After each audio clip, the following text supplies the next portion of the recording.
Assalamualaikum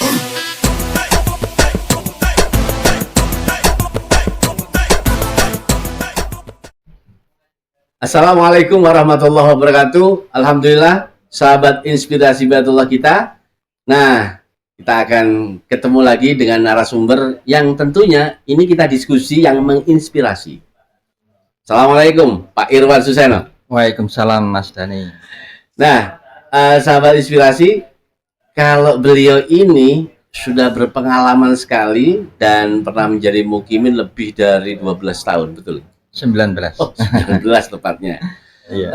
Sahabat, kalau dalam proses ibadah, umroh ataupun haji, memang syarat keabsahan itu tetap menjadi bagian yang sangat tidak bisa kita tinggalkan. Karena bagian dari proses ibadah.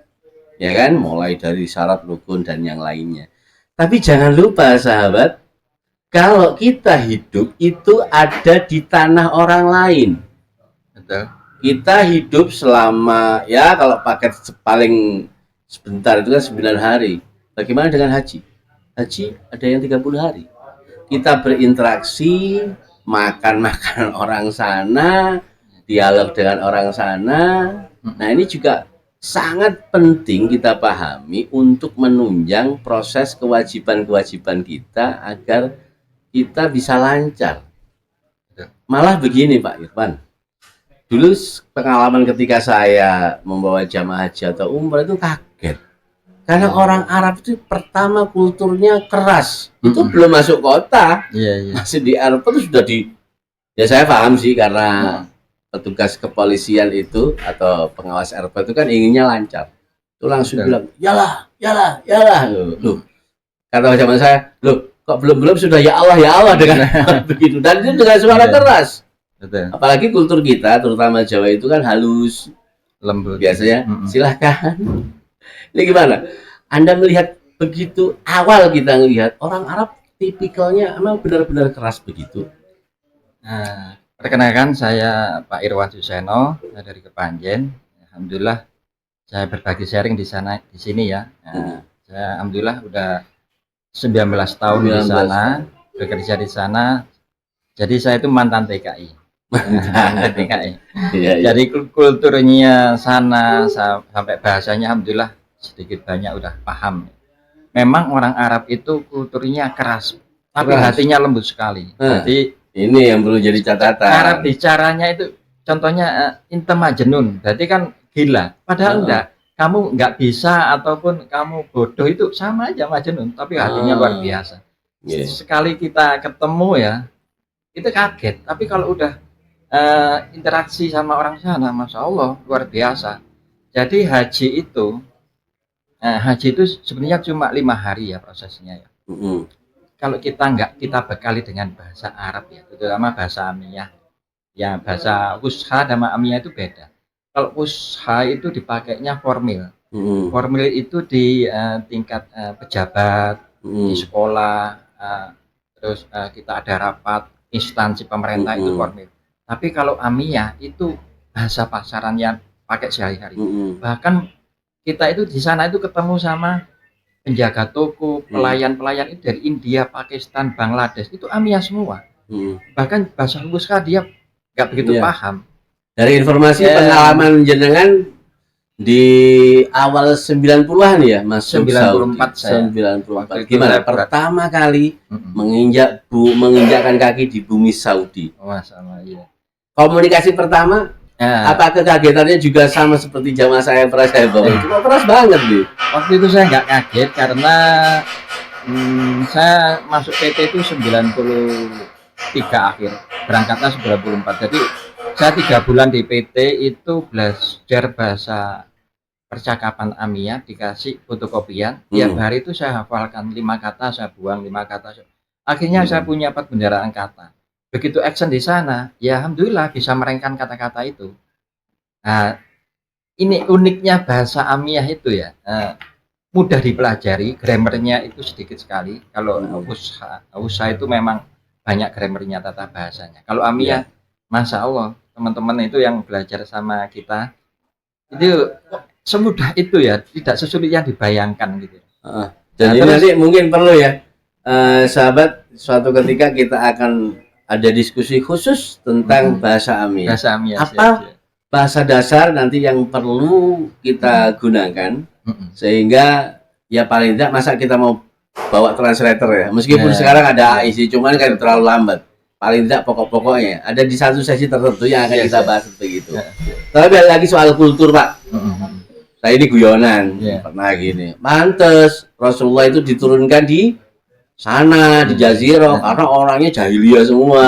Kan cita-cita orang sana kan ada yang sampai ya apa dulu kan tidak menginginkan anak perempuan sampai zaman jahiliyah dulu. Apalagi memang kalau kita melihat secara geografis itu memang kan Arab itu kan ada di lembah ya, di lembah.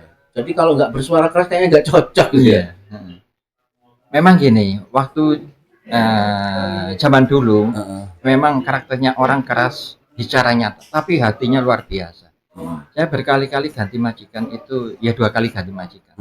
Yang pertama 6 tahun, yang kedua itu 10 tahun, yang ketiga ini di perusahaan. Ketemu orang Arab itu, masya Allah, karimnya luar biasa. Karim maksudnya gimana? Karim itu dia itu lembut, hanya perkataannya. Tapi kita begitu bertengkar sama orang Arab gitu ya, 1 jam kemudian udah peluk-pelukan lagi, udah lupa. Kalau orang Indonesia masih janggetnya sampai 3 hari sampai 10 hari jangget. Ya. Kalau orang Arab, masya Allah, sebelum adzan udah ke masjid, contoh kecilnya. Tiap jalan lewat entah itu disapa ronda pasti assalamualaikum, itu masih saya. Itu kalau maghrib sampai isya dikhususkan kepada orang tua, biru walidaynya itu luar biasa. Jadi saya waktu ikut majikan 2 kali majikan itu banyak hal yang saya contoh itu dari majikan saya. Alhamdulillah, ternyata orang Arab itu banyak baiknya. Jadi orang Indonesia yang tidak tahu ya. Dan saya kalau kita lihat di sosial media, kayaknya istilahnya gini, pernah ada kata-kata, wah orang Arab itu ternyata bejat ya rusak. Lah, ada mana dulu nih? Babu itu haram. Babi itu haram. Kalau babu halal. Itu enggak semua bangsa itu ada yang rusak, ada yang enggak. Pasti ada oknum lah. Tapi luar biasa. Saya paham di sana itu, masya Allah, sedikit sekali yang orang yang istilahnya oknum gitu melenceng. Banyak hal yang kebaikan yang bisa dicontoh. Dan kita jangan ikut-ikut menghujat ya, menghujatnya orang sana itu ya. Satu yang melakukan semua kena dianggap jelek. Mungkin 80% masih banyak bagusnya. Jadi saya mohon teman-teman semua nanti jangan ikut-ikutan menghujat. Siapa yang membangun Mekah Madinah sampai sekarang, merawat, itu orang Arab. Jangan dilihat itu Wahabi. Sana nggak ada kata-kata Wahabi, nggak ada. Semua rukun, tenang, damai. Jadi masya Allah, saya kerja di sana itu sama anak istri itu nyaman, tentrem, nggak ada ricuh-ricuh riah gitu. Jadi begini, diantaranya untuk jamaah perempuan ini yang beranggapan jangan mencoba untuk berjalan sendiri. Ada kan agama seperti itu. Betul. Jangan mencoba untuk jalan sendiri atau apa ya, melakukan sedikit kontak fisik, misalnya ada biasanya kan ada seperti membuka peluang untuk apa ya, bisa ada interaksi lebih lanjut. Karena orang Arab terutama yang pria-pria itu maaf nih, sahabatnya besar. Iya betul. Gimana nih? Kalau yang dulu ya, di bawah tahun 2005, 2010 ke bawah lah, itu memang banyak yang istilahnya pelecehan lah. Pelecehan seksual kepada TKW atau yang mana. Tapi semenjak yang 2010 ke atas ini, hukuman sana kan banyak hukuman cambuk. Teman saya juga tahu sendiri saya. Bekas-bekas dicambuknya, kukunya dicambuk itu memang kesalahannya dia sendiri tuh. Kenapa kesalahannya? Pelecehan. Biasanya kalau hukuman cambuk itu biasa istilahnya goda-goda perempuan sama Indonesianya ketahuan atau masukkan perempuan ke kamarnya juga gitu. Ya ada 1-2 lah temannya gitu. Terus minuman keras, judi itu memang karena hukuman di sana itu sangat kejam ya. Jadi orang sana bahkan kita sendiri ketakutan. Kalau saya sendiri udah tahu temen terus melihat nyata hukum di kisos itu kayak apa, Justru yang saya lama di sana itu ketakutan, sangat menghati-hati. Tapi anak-anak yang berangkat ke sana yang baru 2 tahun, 3 tahun, yang belum tahu, itu dengan saya enaknya jalan yang bukan kepada mahramnya. Kalau dulu saya jalan itu sama istri ditanya mana igomah, KTP sama surat nikahnya saya siapkan. Kalau sekarang enggak. Tapi memang udah beda. Ya. Tapi kalau sekarang gimana ya? Eranya sudah lebih terbuka. Iya, terbuka. Gimana? Jadi polisi syariat sudah ada. Ya, jadi gini, waktu sekarang dipegang MBS umat memang banyak perubahan yang signifikan ya, terutama di kalangan orang yang umurnya 50 ke atas, orang-orang sufi benar-benar dia tetap memegang teguh Islam, akidah Islam yang kuat. Dia itu memang memberontak, sebenarnya nggak cocok. Nah, dari ulama-ulama itu yang memang kebijakan yang sekarang itu sangat bertentangan dengan kebudayaan dulu. Jadi banyak yang ulama-ulama yang dakwah itu pasti ada intelnya atau itu pasti istilahnya bahasa dikintili, begitu pulang dari khutbah diambil. Banyak yang ulama mulai ditahan itu banyak karena memang dianggap subversif ya, bertentangan dengan pemerintah. Jadi ada sisi baiknya juga. Baiknya itu memang keamanan negara itu benar-benar aman, dijamin aman. Berarti yang enak ini Indonesia ya, tanpa ada sertifikasi ya. Saya bisa khutbah dimanapun tanpa ditanya ini lulusan mana, materinya apa. Enak di Indonesia berarti ya. Jadi sana kalau mengkritik pemerintah jangan harap. Banyak YouTuber yang dikumpulkan, di briefing, jangan sampai mengkritik pemerintah ataupun menyebar aib. Itu sangat itu yang mengumpulkan siapa? Dari kedutaan? Dari kedutaan masing-masing. Ada kedutaan yang di Jeddah sama di Riyadh. Konsul ya? Di briefing ya. Konsul jenderal gitu. Betul, di briefing. Jangan kritik pemerintah kalau mau selamat atau membuka aib-aib. Kita juga sebagai teman-teman itu kadang yang nggak paham itu aib-aib Arab atau aib TKW sendiri dibuka-buka, itu jangan sampai kita membongkar aib saudara sendiri ya. Tahu meskipun ini era kebebasan ya, tapi tidak bebas-bebas banget, beda. Jadi sangat hati-hati sekali. Jadi teman-teman yang ketidaktahuan tentang hukuman cambuk, hukuman kisos kayak apa itu mungkin agak seenaknya gitu, selengean gitu loh bahasanya. Tapi kalau saya udah tahu dari nyata, tahu orang itu kisos kayak apa, disiksa kayak apa, wah sangat mengerikan sekali. Jadi kita berhati-hati dalam sekali melangkah bertujuan ataupun berinteraksi dengan orang lain, apalagi yang bukan mahramnya. Untuk jamaah haji ataupun umroh yang baru datang atau mungkin yang sudah lama, mungkin di era 5 tahun yang lalu, terus habis itu melakukan ibadah umroh, pertama kali yang perlu harus diadaptasi dari budaya itu apa, Pak Irwan? Yang pertama ya, kita bekali dengan sedikit bahasa lah. Bahasa saya mau beli anak juga istri. Kam hada, ini berapa? Jadi kita kalau nggak kita bekali bahasa sedikit pun, kita di sana itu kayak orang plonga-plongo gitu. Mau nawar nggak bisa, takut kemahalan. Tapi kalau kita sebelum berangkat kita udah tahu sedikit banyak. Kam hada, berapa ini harganya? Terus hada gali, ini mahal, nggak boleh kurang. Mafi anjul suaya. Jadi kita itu enak. Ya kita di sana itu kalau kita bekali bahasa ada rasa nyaman atau percaya diri. Mereka lebih merasa apa ya? Dihormati atau gimana ya? Padahal sekarang ini banyak orang-orang penjual yang sudah menghafalkan sudah banyak kosakata, baik dari Indonesia, Sunda, Jawa, bahkan sampai Madura, untuk bisa menarik menarik pembeli bisa beli dagangannya. Ini contoh tahun kemarin ini, ibu saya umrah sama saya, ya kan? Saya ngurusi rombongan jamaah dan ibu saya tiba-tiba pulang udah bawa baju. Loh Bu, bagaimana cara komunikasinya? Lo bilangnya uang Indonesia, uang Syahrini, uang Jokowi, uang Prabowo. Saya udah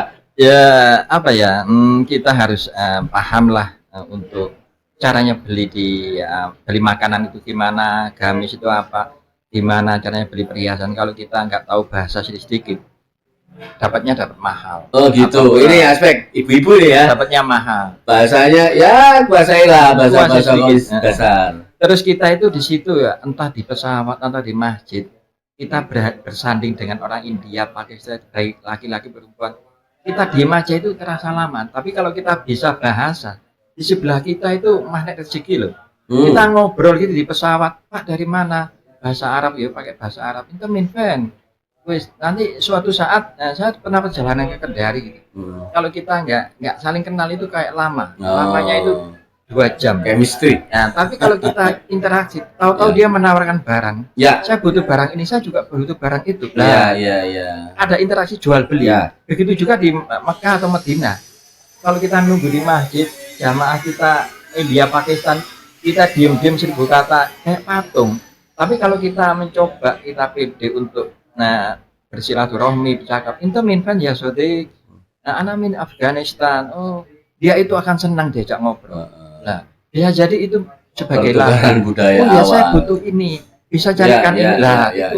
Jadi silaturahmi itu luar biasa mana rezekinya itu. Ya, itu yang pertama adalah perkenalan ya. Bisa ada aspek bahasa yang secara dasar bisa dijadikan pembuka. Meskipun toh nanti kalau lebih banyak ya tambahin bahasa-bahasa Tarsan lah.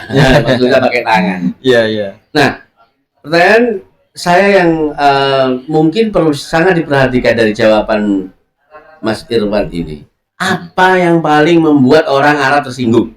Nah, orang Arab tersinggung itu kalau dia itu kalau orang Indonesia itu dipegang kepalanya itu tersinggung. Iya, kalau orang Arab enggak. Iya. Kalau orang Arab tersinggung kalau dipegang pantatnya atau menjurus kepada hal yang sifatnya itu guyonan ya, hal yang privasi, istilahnya perempuan itu dia tersinggung memang. Dan orang Arab itu nggak mau difoto. Yang perempuan jangan sampai foto. Difoto perempuan itu memang aib. Bahkan orang Arab sendiri, orang perempuan jarang mengkoleksi foto. Nggak ada di rumahnya foto dipajang-pajang, nggak ada. Memang bahkan majikan sendiri seorang asli Madinah, Al-Murai namanya, Abdul Hamid Al-Murai, dia itu televisi itu dibalikkan ke tembok, nggak mau lihat Al-Quran aja yang di radio itu. Ada pajang-pajangan, memang benar-benar ya itu menjalankan syariat Islam benar. Jadi jangan megang colek-colek ini sudah belajar. Colek-colek di sini juga pantat itu yang sangat itu sangat tidak sopan. Kalau kita akrab kadang-kadang ya. Kalau punggung gimana? Nggak apa-apa, punggung nggak apa-apa. Kepala malah nggak apa-apa. Tapi kalau pantat, masya Allah, dia marahnya luar biasa. Iya, pernah ada orang Arab memegang janggut nih. Janggut, kita kan masalah ini. Nah, itu saya pernah pengalaman. Saya waktu itu naksi ya. Saya mobil majikan, tak buat, ngompreng lah, cari untuk sebatang rokok barunya. Dipegang sama ini polisi. Waktu itu saya bawa penumpang 5 India Pakistan masuk ke mobil, langsung saya dipegang. Ini mobil siapa? Mobil majikan. Kenapa buat naksi? Saya hanya ingin aja naksi. Nggak boleh lain kali. Kamu tak tilang ya? Mau ditilang saya, mau dipegang. Habis itu penumpang saya turun orang India. Ya malis ya jenggotnya itu sami, kepalanya itu dikecup. Jadi orang sana kalau marah coba kecup kepalanya keningnya atau janggutnya. Masya Allah, itu luntur. Jangan dilakukan di Indonesia. Ini perbedaan yang betul ya. Catatan aspeknya adalah pertama, pembukaan kita bisa akrab meskipun dengan keterbatasan bahasa, mereka memahami dan mencoba untuk mengerti. Dari informasi Pak Irwan. Yang kedua, jangan nyenggol pantat.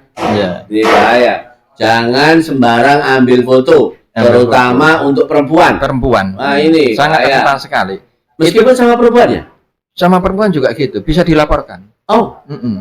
Sama perempuan, kecuali kalau nyuri-nyuri. Kalau ketahuan, kamu kenapa ngoto saya? Apalagi kalau kita ngasih nomor handphone, itu sangat apalagi video itu. Kadang orang Indonesia jamaah itu ya mungkin karena cantik. Nah, karena cantik itu nyuri-nyuri foto ya. Di zoom di foto. Wah, itu kalau ketahuan polisi bahaya. Urusan hukum. Itu dicambuk nantinya. Dan jangan kaget kalau Anda dikecup kening atau di pegang-pegang janggut untuk melunakkan hati. Majikan kalau marah kan apa, itu ketemu lagi 1 jam udah cium-ciuman sama saya. Cium-ciuman itu udah biasa. Ya maksudnya cepika-cepiki orang Indonesia lah. Jadi kalau dia marah banget, cium keningnya atau janggutnya ciumnya malis ya Bu ya, luntur sekali itu. Ya, kemarin udah lupa yang kita salah, apa yang kita perbuat salah udah lupa semua. Gitu. Budaya cium tangan ada enggak? Oh, enggak ada. Enggak ada ya. Enggak ada cium tangan, enggak ada. Enggak ada cium tangan. Tapi majikan saya kalau nyium cucunya atau anak kecil itu dicium tangannya. Oh, gitu? Masya Allah, iya. Malah anak kecil ya dicium sama orang yang lebih tua. Lebih tua, Masya Allah. Iya, mungkin rasa kasih sayang mungkin ya. Iya, iya. Banyak hal yang dicontoh dari orang Arab itu, Masya Allah, kalau diceritakan itu durasinya panjang. Iya. Sahabat Inspirasi Batullah, kita akan kembali setelah yang satu ini.